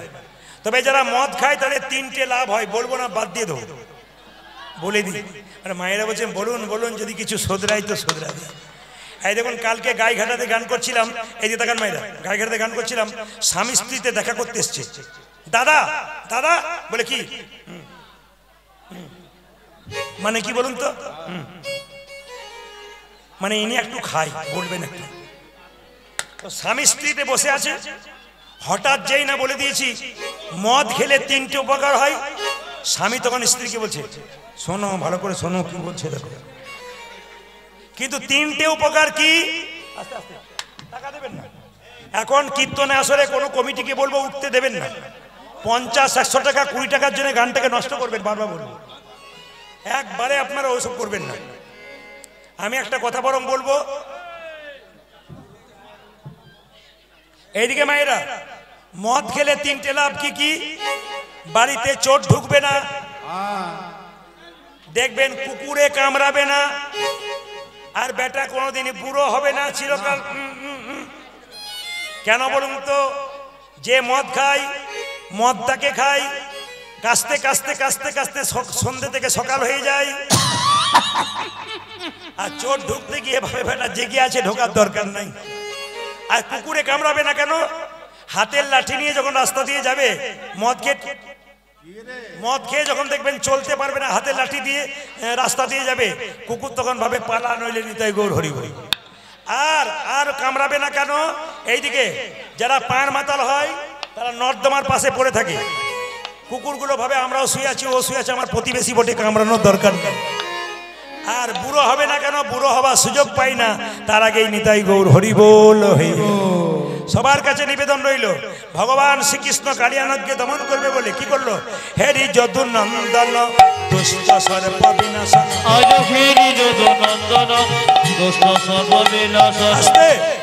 অনুকূল ঠাকুর তার মা বাবাকে সম্মান দিয়েছিলেন বলে ঠাকুর এত বড় জায়গায় গিয়েছিলেন। শুনলে চমকে যাবেন, অনুকূল ঠাকুর তার মায়ের কাছ থেকে দীক্ষা নিয়েছিল। ঠাকুরের কথাগুলো অমৃতের মতো বাণী। এই জন্য আপনাদের কাছে নিবেদন রইল, যে যেখানে বসে আছেন মন দিয়ে শুনে নেবেন।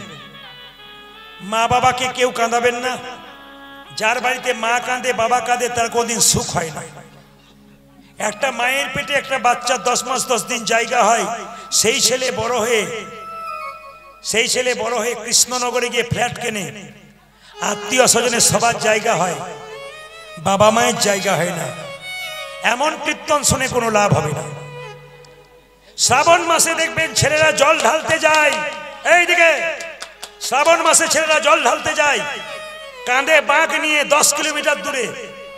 আমি তার কাছে প্রশ্ন করব, শিবলিঙ্গে জল দেবার আগে একবার ভেবে নাও তো, তোমার বাবা যখন রৌদ্রে কষ্ট করে বাড়ি ফিরেছিল টাকা রোজগার করে তোমাদের মানুষ করবে বলে, রৌদ্রে হাঁপিয়ে গেছে একটু জলের জন্যে, বাবার হাতে এক গ্লাস জল তুলে দিয়েছিলে তো? যদি দিয়েছিলে তবে জল দেওয়া সার্থক, আর যদি না দাও কোনো সার্থক নাই। বাবা একটু জল স্নানের জন্য জল চাইছিল, দিয়েছিলে তো? মা অসুস্থ ছিল, জল দিয়েছিলে তো? মায়েরা এই দিকে তাকাবেন। অনেক বাড়িতে আমি দেখেছি একজন বাবা কেঁদে কেঁদে ছেলেকে বলছে, খোকা আমার মিষ্টি খেতে বড় ইচ্ছা, দুটো মিষ্টি এনে দিস। খালি ছেলে বলে, কাল দেবো, পরশু দেবো, অত চিন্তা নেই, দেবো বললাম তো। দেবো দেবো বলে একদিন বাবা চলেই গেল, আর মিষ্টি খেতে পেল না। ছেলের বাবা যখন মরল তখন 2000 লোককে নিমন্ত্রণ করে পেট ভরে মিষ্টি খাওয়ালো। বাবা তখন ওপর থেকে কেঁদে কেঁদে বলছে, হ্যাঁ রে খোকা, আমি যখন মিষ্টি চাইলাম তখন তুই দিলি না, আর 1000 লোককে তুই পেট ভরে মিষ্টি খাওয়ালি, আমার আত্মার কোনদিন শান্তি হবে না। তুই যতই ভালো কাজ কর, কোনো কাজ তোর পূর্ণতা হবে না। ওই জন্য বাড়িতে বারবার বলবো, বাবা মা জীবিত থাকতে যা ইচ্ছা তাই দিন, তারপর বেনা গাছে দেবেন, তারপর লোককে খাওয়াবেন। বাবা মাকে জীবিত অবস্থায় দিলেন না, আর 2000 লোককে প্যান্ডেল করে খাওয়ালেন, লোক দেখানি খাবার, এর কোনো দাম রইল না। এ আপনার ভরামি ছাড়া কিছু নয়। এই যে আপনাদের কাছে নিবেদন, একমাত্র কাজ কি? বাবা মাকে জীবিত থাকতে দিন। মায়েদের কাছে নিবেদন রাখলাম, মায়েদের কাছে একটা কথা রাখলাম, সংসার সুখের হয় পুরুষের গুণে।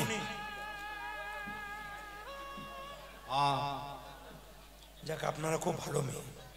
অন্য জায়গায় বলেন না, আপনারা বলছেন পুরুষের গুণে।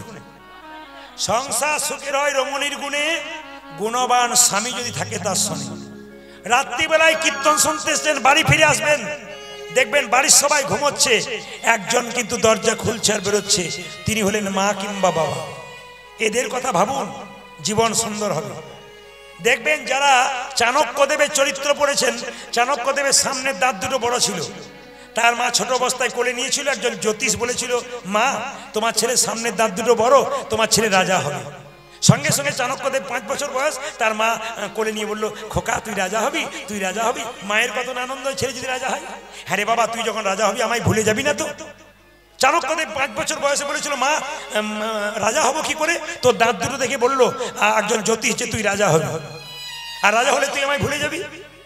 চাণক্যদেব মায়ের কোল থেকে নেমে একটা পাথর নিয়ে নিয়ে দাঁত দুটো ভেঙে দিয়েছিল, গড় গড় করে রক্ত বেরোচ্ছিল। মা বলছে, বোকা কোথাকার, দাঁত দুটো ভেঙে দিলি যে? বলছে, মা দাঁত থাকলে রাজা হয়ে যাব, আর রাজা হয়ে গেলে তোমায় ভুলে যাব। দাঁত থাকবে না, রাজা হব না, তোমায় আর ভুলেও যাব। শুধুই কি মহাপণ্ডিত হয়েছিল বাবা। ওই জন্য বারবার নিবেদন রাখলাম, বাবা মাকে ভালোবাসতে শিখুন, জীবন সুন্দর হবে। সবাই লক্ষ্য করুন, ভগবান শ্রীকৃষ্ণ বৈষ্ণবের আশীর্বাদে কি করলো?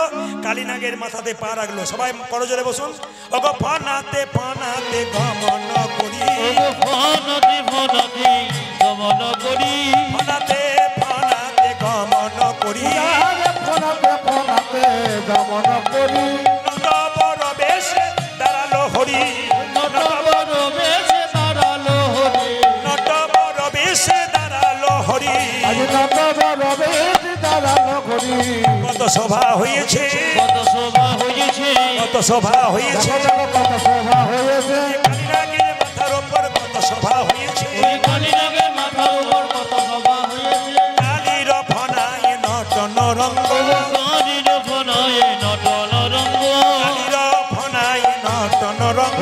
কালীর ফোনায় নটর রঙ্গ, হেরি তনু জানু জীবন সঙ্গ, হেরি তনু জীবন সঙ্গ, হেরি তনু জানু জীবন সঙ্গ। আরে হেরিতে নজানা জীবন সঙ্গ। বিশুদ্ধার করিছে, বিশুদ্ধার করিছে, বিশুদ্ধার করিছে, আরে বিশ্বকার করিছে। গোবিন্দের চরণতলে বিশুদ্ধার করিছে। আজ গোবিন্দের চরণতলে বিশুদ্ধার করিছে।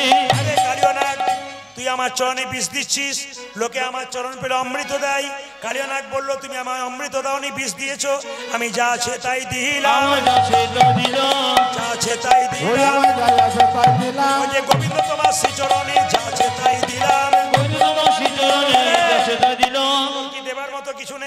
আমার প্রত্যেকটা ফণিতে মণি আছে, তোমার চরণে দেব।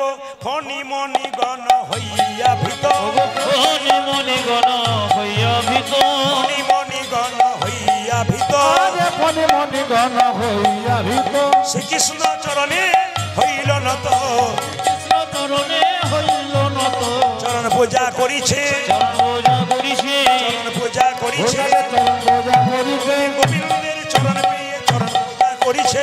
মাথারে মন দিয়ে, আর আনন্দ ধরে না রে, মাথারে মন দিয়ে, ধরে না রে, মাথারে মন দিয়ে, আরামে ধরে ধরে, মাথারে মন দিয়ে, আরামে ধরে ধরে, মাথারে মন দিয়ে, চরণ পূজা করিছে। আচ্ছা আপনারা কি আজকে সারা রাত্রি উঠবেন না ভেবেছেন নাকি? আমি করেই যাব।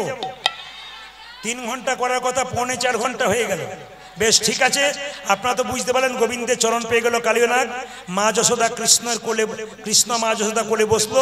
সবাই মিলে হাতটা তুলুন, সবাই মিলে বসে বসে দেখি বসে কেমন নাচতে পারে, দেখি একসঙ্গে শ্যামল তনু দেখি। সবাই বাবারা বাবারা একটু হাত তুলবেন, সবাই মিলে একসঙ্গে সবাই হাত তুলুন। বাহ,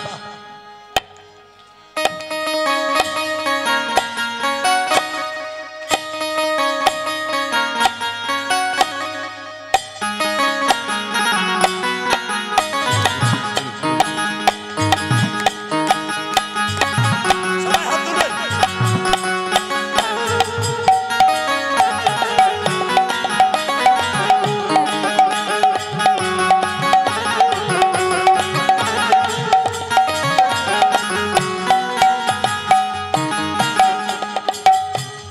শ্যামল তনু যে হলো আবিরে তেলাল, আবিরে তেলাল, হোলি খেলেছে আমার বাজের গোপাল। শ্যামল তনু যে হলো আবিরে লাল, আবিরে লাল, হোলি খেলেছে আমার ব্রজের গোপাল। দাঁড়িয়ে নাচবেন না বসে নাচবেন? লীলা কিন্তু শেষ হয়ে গেছে। আচ্ছা দাঁড়িয়ে নাচুন, কিন্তু মাইকের মেশিন আছে, তার আছে, অসুবিধা হবে, পেছনে নাচবেন, আগে নয়। হাত ওঠান, হাত ওঠান একসঙ্গে। শ্যামল তনু যে হলো আবিরে তেলাল, আবিরে তেলাল, হোলি খেলেছে আমার ব্রজের গোপাল। শ্যামল তনু যে হলো আবিরে তেলাল, আবিরে তেলাল, হোলি খেলিছে আমার ব্রজের গোপাল। ভাইরা, কীর্তনের শেষে এখানে যে টাকাগুলো দেবেন এগুলো সব কমিটির ভাইদের জন্য। সবাই এখানে টাকা দিয়ে যাবেন, সবাই প্রণামী দিয়ে যাবেন, আমি নেব না, কমিটির ভাইগুলোর জন্য এখানে সবাই দিয়ে যাবেন। শেষে এখন হাত তুলুন, এখন নাচুন, তারপর সবাই দিয়ে যাবেন। মাইক মেশিন আছে, তার আছে, একটু সরে সরে সরে হাত তুলুন। শ্যামল তনু যে হলো আবিরে তেলাল, আবিরে তেলাল, হোলি খেলেছে আমার ব্রজের গোপাল।